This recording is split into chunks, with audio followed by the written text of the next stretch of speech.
Whiplash was my number 2 movie of 2014. La La Land was my number 1 movie of 2016. So First Man's from the same director. We have another one in our hands. I'm John Hayeck, and welcome to my movie thoughts.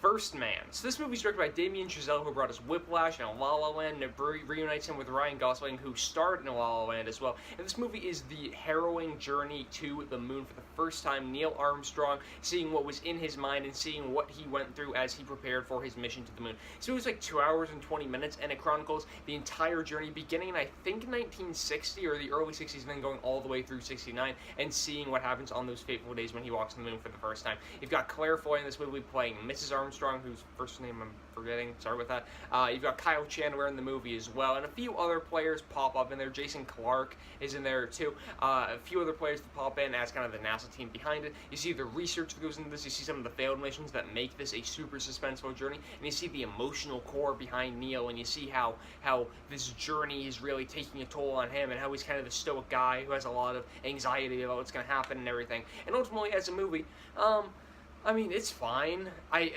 I wanted to love this movie so badly, and I heard great things going into it, so I'm like, alright, is it gonna be good? And I feel like I got A Star Is Born on this one, too, because, like, A Star Is Born, I put my review up, I know you guys are already hating it, basically saying, alright, A Star Is Born, yeah, it's good, it's not amazing or anything like that, it's not gonna change anybody's life. I mean, I thought it was fine, it was competently put together, and the same thing can be said of First Man, like, it's fine. Like, Ryan Gosling as Neil Armstrong, he's good in the movie. I liked seeing that, like, he was a very burdened individual and everything, but I don't feel like he's a character who starts in one place and ends in a different place. I feel like you see this experience through his eyes, and it's a very experiential film in that way. The movie doesn't feel like it starts at, it's not like Steve Jobs, The Social Network, where you see a character evolve, and you see these drastic events change a character's life in such an unprecedented way. This is a movie where the character kind of knows what he's getting himself into, and when he gets himself into that, by the end, you're like, alright, cool, so you were validated for what you thought.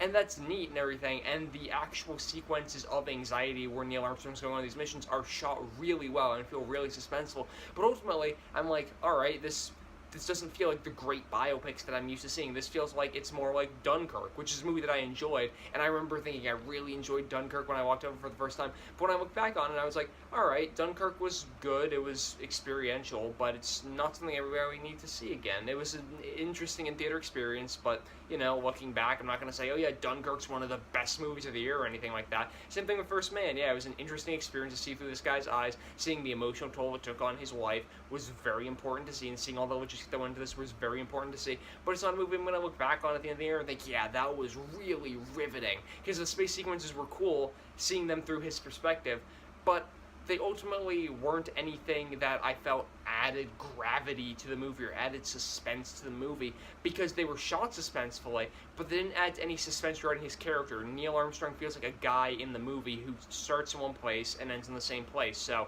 the fact that you aren't growing alongside him doesn't allow the movie to escalate as you go. And because of that kind of structuring flaw in the movie, I just walked out thinking, okay, that was a decent experience, but again, nothing I'm totally gonna think about like 5 years from now and think, man, that blew my mind or anything like that, which is a shame because I really, really did want to walk out and say, this is the biopic of this generation. But again, competent, not amazing. I think you guys should go see it at matinee price, which is the same thing that I said for A Star Is Born, but overall, it's not going to change your life or anything like that. So that's the best thing I can put on the Blu-ray of this movie. It will not change your life.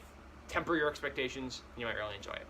But guys, those are just my thoughts on First Man. Again, most people are loving this movie, so leave me all the praises you guys have for it in the comment section down below. You guys can also go over to mymoviethoughts.com, follow me on Twitter at John Hayeck, and subscribe to this YouTube channel for tons more posts from me. Links to all three of those are in the description down below. You guys can also like this video, comment on it, share it with some friends. I am John Hayeck, as always, thank you guys so much for watching.